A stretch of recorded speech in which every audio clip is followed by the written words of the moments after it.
Há um legado por preservar. Sérgio Vieira de Melo, e vamos falar desta figura, portanto, funcionário da ONU de alto gabarito do Brasil, com o sobrinho e afilhado André Simões. Está aqui entre nós e o Felipe de Carvalho vai fazer a primeira pergunta para este podcast. André, muito obrigado por participar aqui do podcast ONU News. Seja muito bem-vindo. Alegria conversar com você. Muito obrigado por me receber, por me convidar. Bom, André, hoje, esse ano, na verdade, completa-se 20 anos da trágica morte de Sérgio Vieira de Mello, um grande exemplo aqui na ONU e mesmo fora da ONU. E muito se fala em preservar o legado, né, de tudo que ele trouxe, de mensagens, de ideias.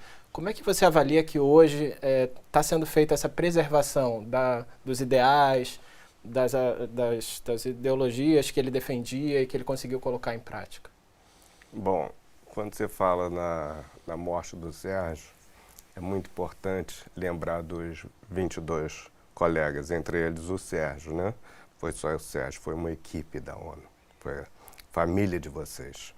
Então, o legado do Sérgio ficou através de filmes, de livros, e você pode aprender assistindo os filmes, lendo os livros e tendo ideias, como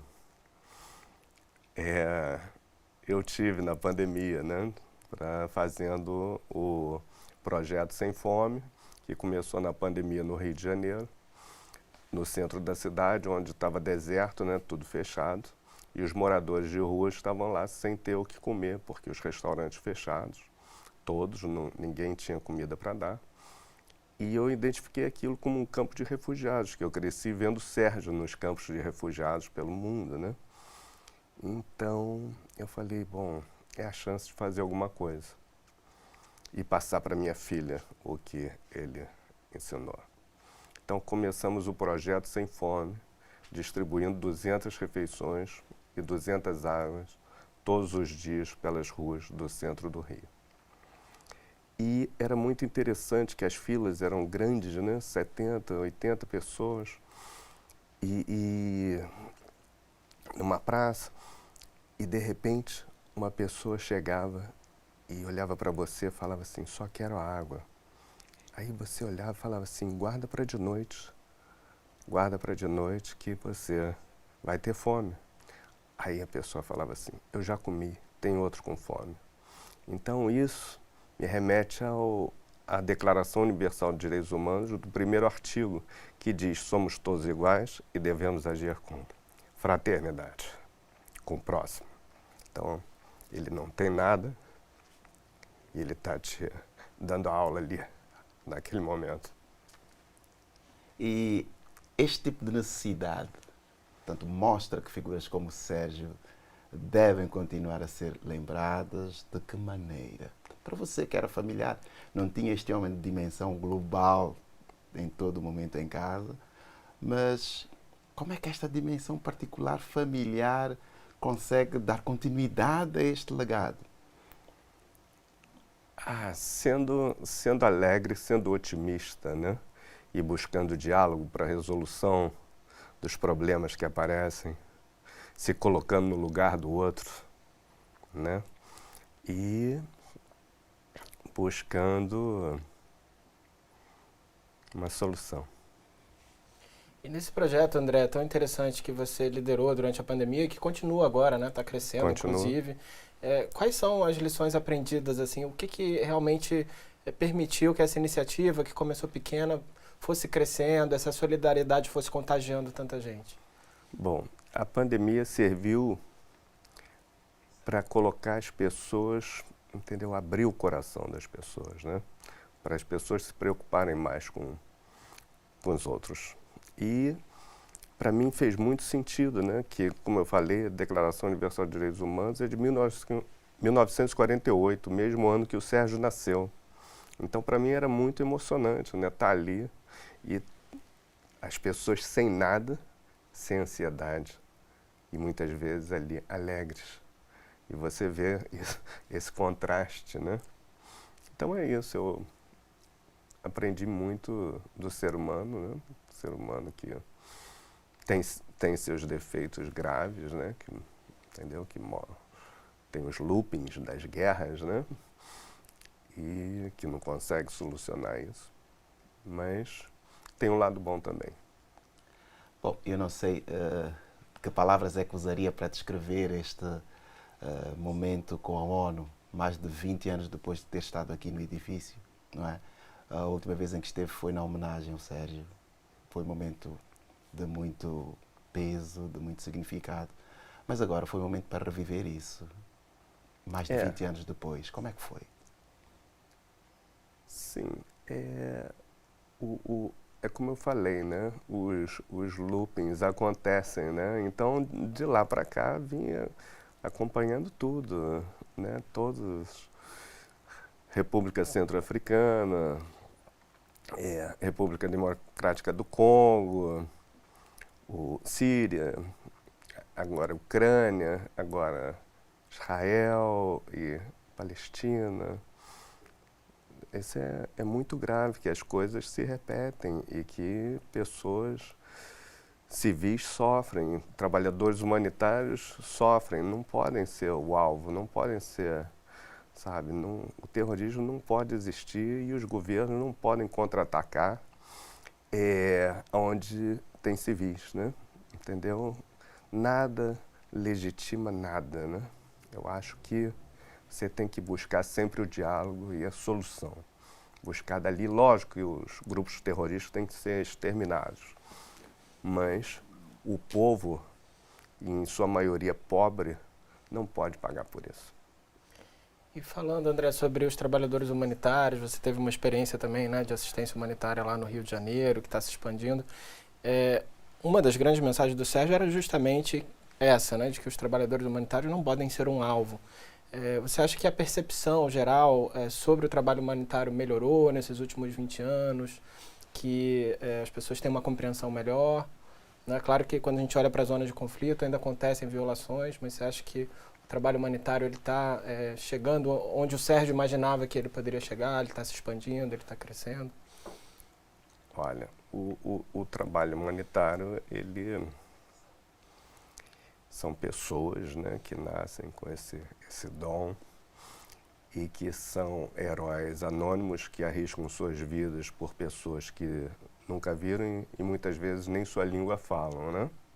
Como eu falei na ocasião agora desse último dia 19, são pessoas iluminadas, né, que vêm para ajudar, para arriscar sua vida em eles têm crescido, têm melhorado, sim, mas mais do que crescer a ajuda humanitária, a gente tem que diminuir a dependência da ajuda humanitária, tem que olhar sim, né? Evitar que aconteça para não ter que trabalhar na ajuda humanitária, né? Tem que buscar essa ideia. Não sei se é inteligência artificial, não sei o que é, porque o ser humano não tem esse defeito, né? É um defeito, ponto, né? Fato. Né? Que ter de reagir, de contra-atacar, né? Porque uma coisa não legitima a outra. Uma atrocidade não deixa, não pode. Então temos que evitar isso, que aconteçam novos genocídios, novos tempos difíceis. Né? E como promover novos Sérgios? Promover o Sérgio está em todos nós, todos vocês, todos. Então, em Sérgio. O Sérgio é o lado bom das pessoas. É um momento de conversa com o sobrinho e afilhado de Sérgio Vieira de Mello, que veio às Nações Unidas depois de 20 anos. Portanto, é compreensível, portanto, termos aqui esta carga de emoções aqui. Eu queria só focalizar-me em dois termos.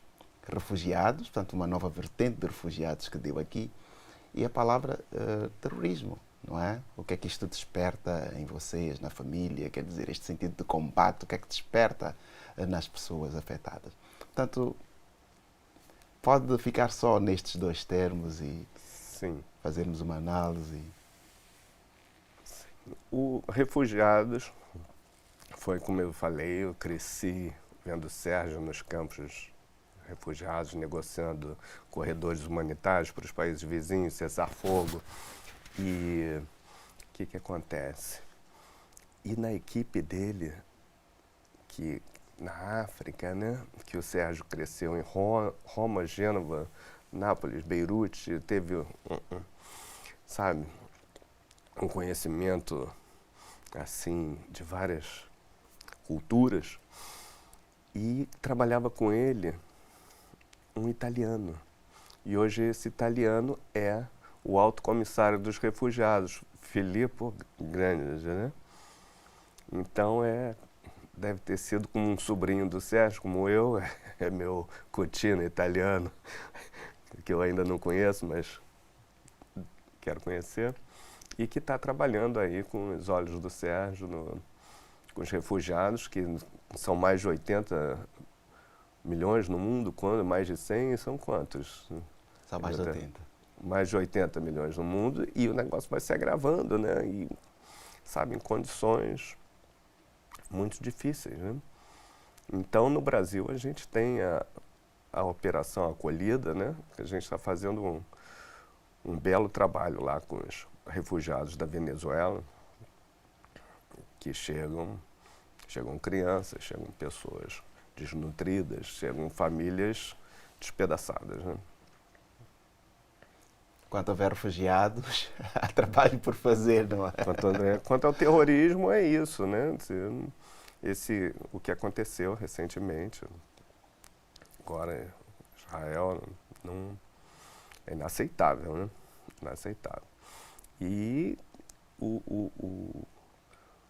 o terrorismo, eu acho que ele existe sempre que mata civil. Que o civil é bombardeado.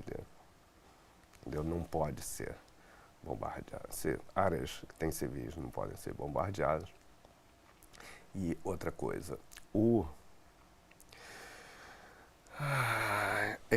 é muito triste, né? É muito triste os atos terroristas, que eles são guerras adormecidas que de repente elas aparecem, elas acordam nesses atos terroristas, né? Então é isso, vamos buscar uma solução, uma diminuição desses atos terroristas. Bom, para fechar, André, se você puder compartilhar conosco, né? A gente fala muito da memória do Sérgio diplomata, do Sérgio líder, do Sérgio humanitário, mas se tiver alguma memória, alguma coisa marcante que você gostaria de compartilhar, como o Sérgio tio, o Sérgio familiar, o Sérgio ser humano que estava ali, entre uma missão e outra, em contato com a família. O Sérgio gostava muito da natureza e de correr, né? De dar da endorfina, do sol e da praia, do Brasil, da feijoada, do churrasco. Mas era sempre discreto e atencioso. Sempre respondia meus e-mails e sempre me lembrava dos meus aniversários, Natal, sempre presente.